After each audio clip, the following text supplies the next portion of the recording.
Hello everyone and welcome to season 2 of Iter8, and this is the first episode. We have Ali Solanki with us, who is the founder of Imbuzi, and today we are going to dive deep into brand building, especially apparel brand. And let's welcome Ali. Hi Ali, how are you? All good, man. Nice to talk to you finally, Vansh. Let's go. So just to give you guys some context, I met Ali in my college. So Ali was, hanging around in an MIMS. I thought, why not let's have a chat with Ali and invite him to Iter8. So guys, today we want to dive deep into, apparel brand building with Ali. As you all know, Ali has his own brand called Imbuzi, which is quite unique in its own way. And he's also, good young entrepreneur into this journey. And today we wanna, as we all are designers, we wanna dive deep into how, as a designer, you can start your own apparel brand. Okay, Ali, let's start with your introduction. Quickly tell the audience who Ali is and what does he do. So, Ali basically is a person who loves to learn new things, honestly. And a year from now, Ali would be a completely changed person. A year back, he was doing something completely different. So, I just love to learn new things. I love to explore, and yeah, that's about me. Okay, perfect. So, Ali, let's start, with the hottest question first. Yeah. As we start with the roadmap of everything. So, the first question to you is still the roadmap of getting into, apparel brand. I want to start with the simple roadmap, then we can dive deep into the technicalities. Of course. Yeah. So I think this question holds a very very close place in my heart, because for me, honestly, before I started Imbuzi, I had never even purchased any of my clothes online. Not a lot of people know this, but honestly, I had no clue about the streetwear industry. I had no clue about clothing, and let alone fabrics, manufacturers, and all of those things come next. Even brand building, I didn't have any clue. The only two things that I was good at was tech and marketing. I knew how to sell products. I knew how to build technical stuff, so websites, how to do automations, everything. Now, that's where I met my co-founder, and we both started with an idea. Okay, let's build this clothing brand. Let's put my tech and marketing knowledge, and also start learning about designing and fabrics and everything. It took us roughly around 3 months of R&D to actually get everything right. Know about the different manufacturers, know about different print qualities, designing, branding, what is going to be our brand story. Of course, when we entered the market, we didn't have anything of that sort. I was just starting to make videos. Everything is out there actually on my Instagram page. But I just started making videos. I was like, okay, guys, tomorrow we'll start Imbuzi. That's our clothing brand, and let's see how it goes, And the kind of response that we got from the community was massive, because till then I had never seen a clothing brand become a community first, and then sell products later. So I think that was an edge that we had. We targeted on communities rather than just straight out selling our products. So that played out well for us, even for the brand story, even for having that edge over. Okay, this is what makes a Imbuzi different from others. Got it. So, we are talking about brand building and Imbuzi story. Very, when I hear the word Imbuzi, it is very, out of the box standing name. So, wanna know, how did you get and decided this name for your brand? Honestly, you shouldn't be following what we did, because you should be spending more time on your brand name, on your logo, on getting down the color scheme and everything. For us, it was over a 15 minute coffee chat with my co-founder. Honestly, we were searching for really cool names that we could come up with. Imbuzi was a Zulu word for actually it's imbuz. So imbuz stands for goat in Zulu language. Damn. And we were like, let's look at this language. Let's see what are the words that we can pick out from it. Imbuzi stood out. and we just went out with it. So Cool, interesting. honestly, there is no like a fixed direction or story behind why we chose that name, but Mhm. yeah. Got it. Understood. One more question, Ali. Firstly, obviously, the name is, has its own greater meaning. The goat for a reason. अब एक question और आता है दिमाग में कि there are a lot of brands today, as you know. There are a lot of influencers in the market, like say, take overlays for example. Right? Take big brands like H&M and Zara. How does one compete in this, overcrowded space? Have something different, see, whenever I look at these brands, okay, everything has a specific branding attached to it. So if you look at if you look at H&M or Zara, they can never connect with their audiences. They are corporates, they are commercialized to a very large extent. They cannot do that. You take overlays for example. It's an influencer led brand. It will always have a face no matter what. Take any of these brands, everything has an edge.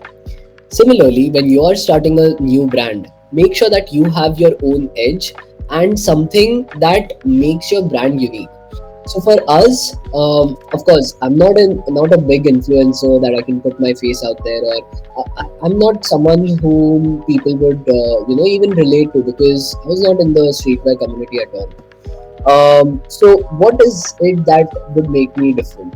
Well, my hunger to learn new things, my hunger to grow, and that is something that I put out there using videos, build a community around it, and that was something that was different with imbuzi.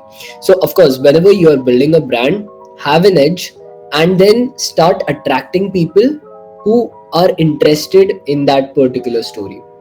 So now if you look at say any of these brands, any of the brands, right, if you look at say Android versus Apple for example. Okay, just today I was having a conversation with my friend, and I use both the phones. Okay, I use Android as well as iOS. I'm not a fan of any of the sides, but this guy, he is like a complete Apple fanboy. Okay, and if you just tell him that okay, Android is better, he will take it to heart. And this happens with most of the brands that have really good branding. If you say anything bad about it, the audiences will just go crazy. So if you have that edge, if you have that story that people can relate to, these things will happen. Interesting. Okay. I got your idea of, having an edge over something, to stand out. One more question that people have in their mind is, what are the expenses, when you start a brand, and if you are solo, for example, and you don't have any contact for manufacturer, you don't have any contact for printer, you don't know how to deliver the package. So let's dive over the logistics and manufacturing part of starting a brand. Let's start with the investment side. So how did you start Imbuzi, and what investment did you do? Sure. So I'll excuse me, my No throat is issues. like right now. But yeah, so I'll just straight out say it. We invested around 2 lakh rupees with Imbuzi when we were just starting out, and to be honest, most of it was spent on bad decisions. It was mainly spent on R&D. If we would have found the good manufacturer like right on the first try, we would have saved a lot of cost. If we would have found the best way to make our website, which again is Shopify, but if we would have found it much earlier, we would have saved up on a lot of costs. So there were a lot of things that we did as a mistake, I would say, which would have saved up on a lot of costs for us. So of course, don't go on that number. 2 lakh was something that we invested, but I don't think if you're starting a new brand, you need that much amount of capital. Secondly, as for you were mentioning about manufacturers, right? So if a brand is trying to find manufacturers, we made it like 100x simple for them. We created a list of all the manufacturers that we ever contacted or were contacting us. It's on manufacturers.imbuzi.in, so you can go check it out. But it has like 1000 2000 manufacturers list, and you can just contact anyone. Their numbers are over there. You can talk to them, and it's like free of cost.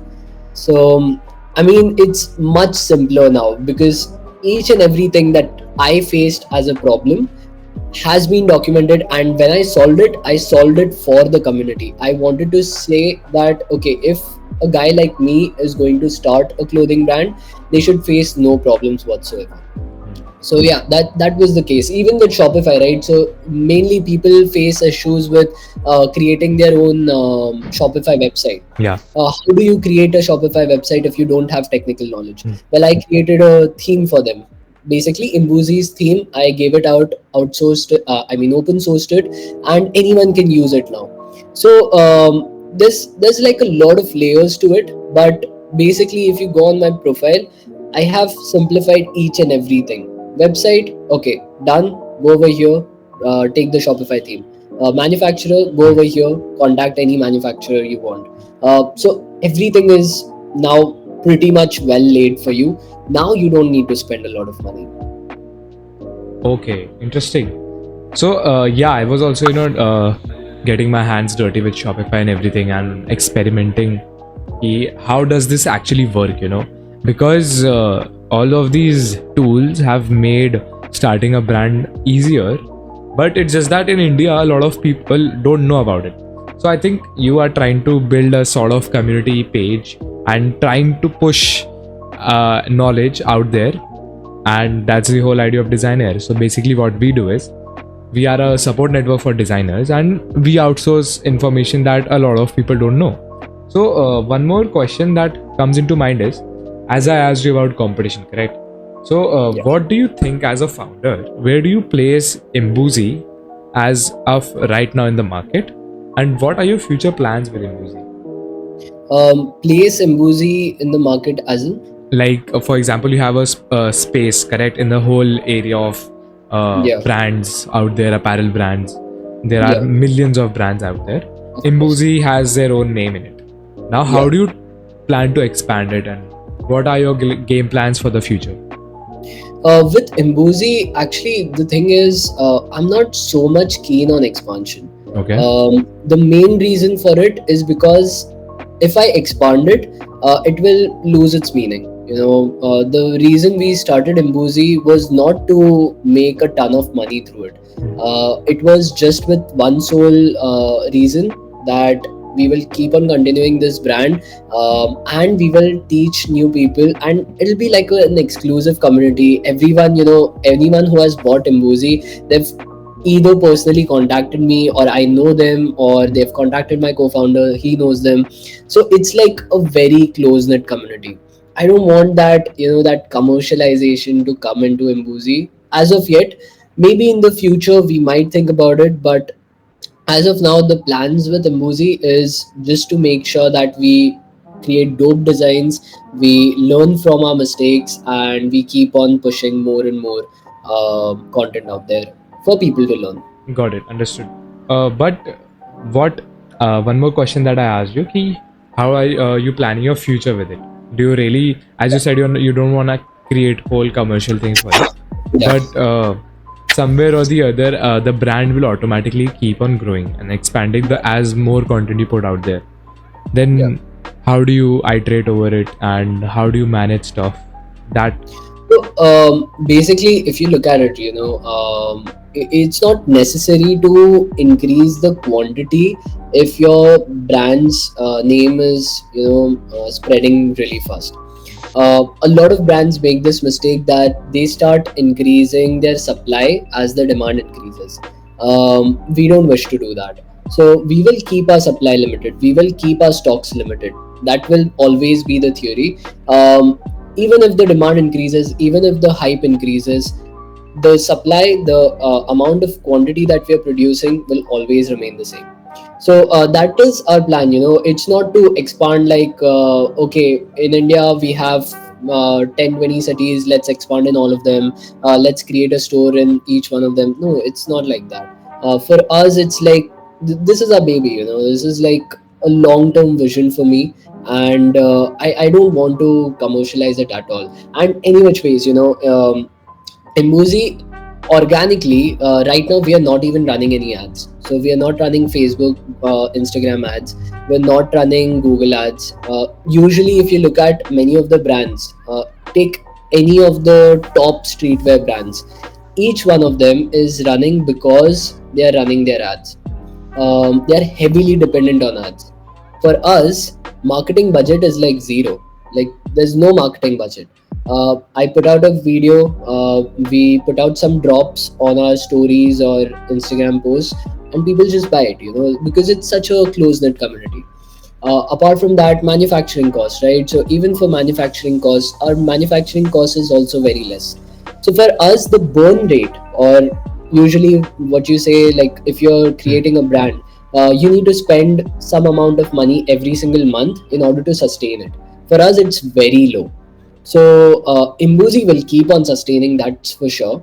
But we will not scale it up. If we scale it up, the burn rate will go up, and we would be like quite into it and invested in it to make sure that the sales happen, the business happens, the money keeps flowing in and out. So I don't want to get into all those things. Understood. Especially So with imbuzi. basically, you are trying some experiments with imbuzi, and you're seeing where we can place this brand in the whole area. Got it.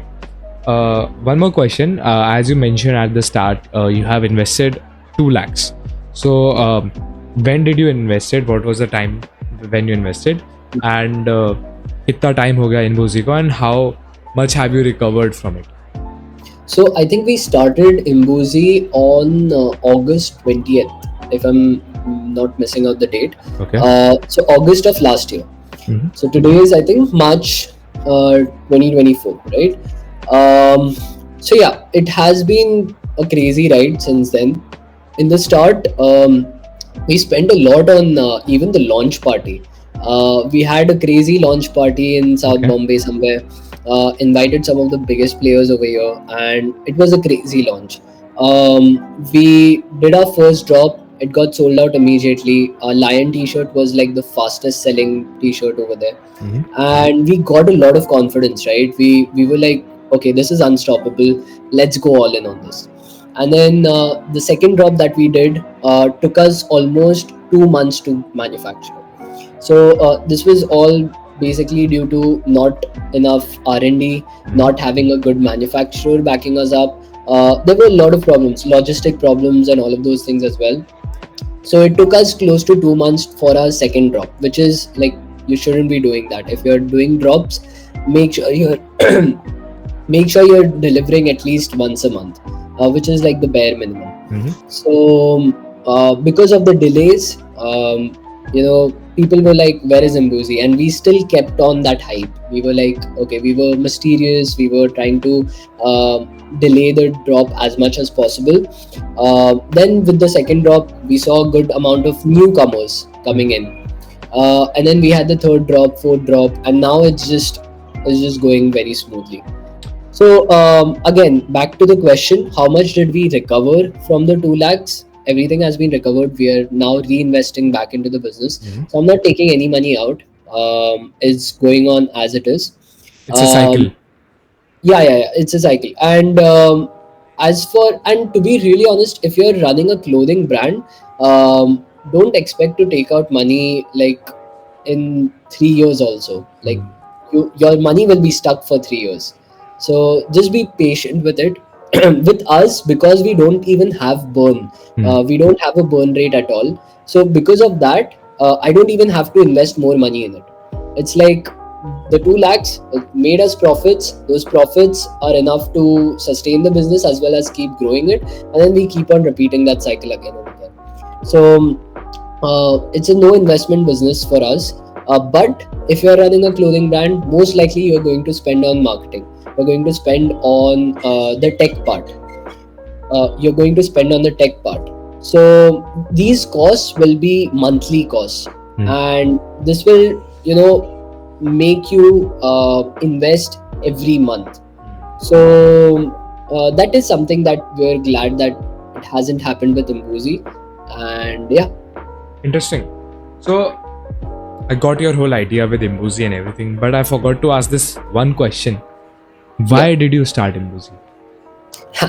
Why did we start imbuzi? Honestly, so there's no one reason to it. There were multiple reasons behind it. One of the reasons being, me and my co-founder met at a coffee shop. Mhm. We saw everyone wearing streetwear t-shirts while we were wearing like some. I think he was wearing a shirt, linen shirt, Mhm. and I was probably in my pajamas and some baggy clothes or something. I don't remember. Mhm. But we were like, the designs don't look that good. There's something missing. Like if I look at all of these t-shirts, I don't even know who has made them. What is the story behind it? Why is someone wearing something? And we wanted to give people the power to express themselves through imbuzi. So basically, if you look at imbuzi, right, the kind of people that wear imbuzi are the ones who are hustlers, who are either starting their own brand or they are starting something of their own. They are designers. They're doing something in their lives basically, and they are complete hustlers. Like you meet any of the imbuzi fans, they're all hustlers. And this is one of the stories that we wanted to showcase through imbuzi. And yeah, I think it worked out well for us. We didn't plan it out. We weren't like ki, okay, imbuzi is going to stand for hustlers and that's why we will make the t-shirts. But then it slowly transformed into something like that. So now when someone wears imbuzi, it's not just because they like the design. It's also because imbuzi, they've seen imbuzi grow in front of their eyes. They've been a part of the journey. They've been a part of the community, and all of those things, right? So that's the whole idea. Got it. And as you said, you started like in August 20th. So did you Yeah. have plans before that, कि हाँ भाई एक brand बनाना है, एक clothing brand बनाना है? It just struck randomly like in a coffee shop. Actually, so on August 20th, we launched the designs. We were up with our first drop. Before that, it took us close to 2 months, I guess, 1 or 2 months to figure out the manufacturer, to figure out the designs, to figure out each and everything. My co-founder, who previously had worked with a lot of brands, clothing brands, he had quite an extensive knowledge about fabrics and designs. So he was like hell bent into making perfect designs and perfect everything. Me, on the other hand, I'm that kind of a person who needs The everything quick. technical guy. I'm the At least, technical guy. yeah. I need everything quickly, right? Yeah. I need, if things are working, it's working. I don't care. I want things out now. So even with the talk, right? Once me and my co-founder had a talk, I made the website within like 15-20 minutes of that talk. He was not even home, and he messaged me that, bro, let's do it. And he sees a new group formed, imbuzi, with him and me added on WhatsApp, because that's the first step that you take. That group, and then I sent him the login credentials and everything. I think I still have that message. That'll be the first message of that group. But login credentials and everything, and I'm like, bro, Gmail is done. We've done the custom email address as well. We've done the website. We've done this. We've done that. Everything is set. Now, when will you send me the designs? And he's like, bro, takes time. So yeah, I think that worked out well for us. Understood. So as you mentioned, your co-founder. One more question, because I'm doing Designare all by myself. I'm the sole founder. So do you think having a co-founder is required? If not a co-founder, at least someone who has leadership skills in your team. Because the reason why I'm saying, and usually that is the co-founder, because the tasks get divided. Correct. And not just the task. Honestly, if I tell you, there have been many instances where I've felt like a co-founder was needed. For example, this is a very silly example that I'm just giving to you. But when we were talking to our manufacturer, right? So we had to negotiate on the prices. We had to negotiate on the delivery time and everything. And there were a lot of delays happening. So now, if there was just one co-founder and he had one kind of personality, either he would be really angry and he'll just keep shouting on his manufacturer. The manufacturer will shut down, and then he'll be You like, need a "No, I don't." balance. Exactly. So it's always like I'm the one who's always pushing, where's the next design, where's the next drop, how long will it take. If he's charging say X amount of money, I'll be like, no, do it in X divide by 3. So that's my personality. Whereas he on the other hand will be on the same call and then tell the manufacturer, oh, don't worry, I'll talk to Ali and we'll sort it out, we'll do this, we'll do that. Interesting. So in fact, we both are on the same wavelength. But then still, the third person, when he listens to it, we kind of get to know his point of view of what he actually wants, and that really helps in negotiations. Okay. Another question on the future, because I love the future. So, what's next with Imbuzi? What are you planning? कहाँ लेके जाना? Next with Imbuzi, see, honestly, till now, Imbuzi as a brand, from August to now it's March, we had never planned out things. It just kind of happened. Whenever we planned out things, it didn't happen. So it was like when we planned out our second drop, it got delayed by 2 months. So then we stopped planning, and then we were just like, we'll do it from drop to drop. We'll just focus on one thing at a time and just get that perfectly done, and not worry about like too much about the future and like what are we going to do 5 years down the line. No, that's fine, So I think because of that security that okay, Imbuzi does not have a burn rate, it's making us profits. Because of all of those things, we are not so concerned about what we want to do next. We can probably tomorrow we can start with a water bottle company also, Imbuzi water bottle or Imbuzi tequila shots or whatever. So to be honest, we have no clue. So Being yeah, unpredictable. Imbuzi is just a brand. Being unpredictable, basically. Yeah. Interesting. So, do you believe in mindsets and everything? Like having a brave mindset and keep pushing ahead. Do you believe in mindsets and psychology part? Of course. In fact, I think it is here. It's not here. But I generally have a gratitude journal with me. I recently started this and I feel it helps me a lot. Of course, I don't want to get into the Zen side of all those things, but I do believe in mindsets. It really helps you in giving you that, okay, vision. This is what I want to be in the next 1 year, 2 years. This is what I want to do. And then just things start to fall in place because you have that vision, you have that mindset to achieve those things. So I think it has helped me a lot. Yes. Okay, understood. So, let's do a quick activity. So, Yeah. give me the number of steps required to build a brand, and Yeah. you can, do like a किससे चालू करना चाहिए, then next, what's next. A small 4-5 numbers ka proper list to actually start out a brand for our audience.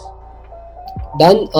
So actually, this is a cool exercise because I Yeah. had recently made a PDF, like a blueprint kind of thing for. You can see me? Yeah. Okay. So I made a blueprint PDF for everyone who is starting a new clothing brand, right?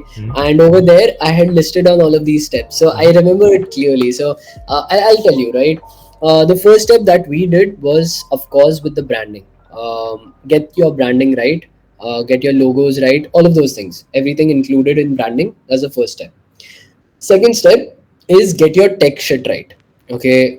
Many brands get this wrong. Get your tech shit right. Make your website, make it on Shopify, make it on any of the WooCommerce or whatever you want. Yeah, tech. But get it right. Even if it's just an automation on Instagram, like if people are messaging you, they get a catalog, everything, fine. Don't have a website, fine. But get your tech shit right. That's the second thing. Third is don't overestimate your marketing. Because many people they'll be like first day पे ना हम लोग 1000 followers ला देंगे, we'll have 1000 में से conversion rate would be 10%, 100 लोग तो buy कर लेंगे, and from that 100 people we'll make like 1000 per person profit on t-shirts. So हो गया 10 लाख का profit या 1 lakh का profit, whatever. It does not work like that. Okay, so stop assuming things, stop overestimating things, and get your marketing plan right. Okay, so tech marketing, those are my favorite things. That is something that we did in the start itself. Branding, tech, marketing, ये तीन चीज हो गई. So you can be rest assured that you are set for a very long time now. After that, you get your products right. Okay, without good products, nothing is going to work. So when I say products, it just does not mean get your prints right or get your designs right. It means everything. If a person wears your t-shirt, is that something that he would buy again next time, or he won't? Okay, so get your product right, get your product pricing right, all of those things, it's included over there. And then the last but final thing is make sure that you get your sales right. Now sales can be included in marketing plan, but I keep it separate because sales is like very tough, especially if you're selling your t-shirts in the premium category, which we were doing. Many of the people, they were like कि भाई t-shirt तो 200-300 में भी ले सकता हूँ मैं अंधेरी station से, you know, that kind of thing.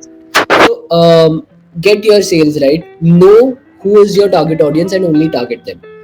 Don't try to target the broader audience. Don't try to be on the feeds of each and every person, but rather on the feeds of the right people.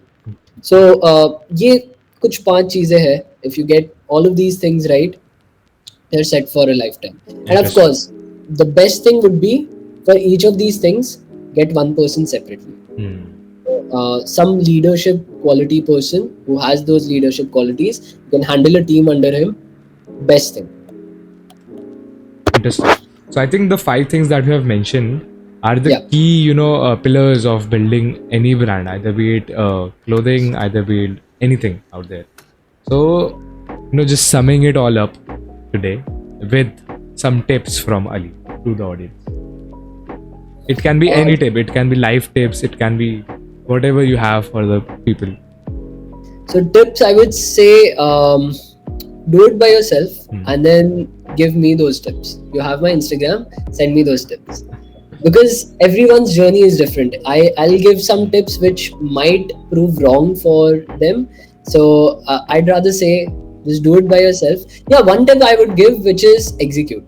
If you don't do it, if you just keep on thinking that okay, one day I'll create this brand, one day I'll do this, one day I'll do that, don't be like that. Just start with it, and once you start with it, you'll have those tips. Send it over to my DMs. I'd love to see. Amazing. So I think we had a very good episode to kick off the season 2 with Ali, and I hope everyone learned a lot about brand building and especially apparel brand. We got to know about Ali and his story of imbuzi and what he is planning in the future. So stay tuned for all the updates regarding imbuzi, guys. I will drop down all the social media of Ali and imbuzi in the description, and obviously we'll call Ali in our Discord server for some quick workshops and everything. So stay tuned, guys, and thank you so much, Ali, for joining in. And if you have any doubts for us, guys, please DM us or type it down in the comment section. Thank you. Bye bye.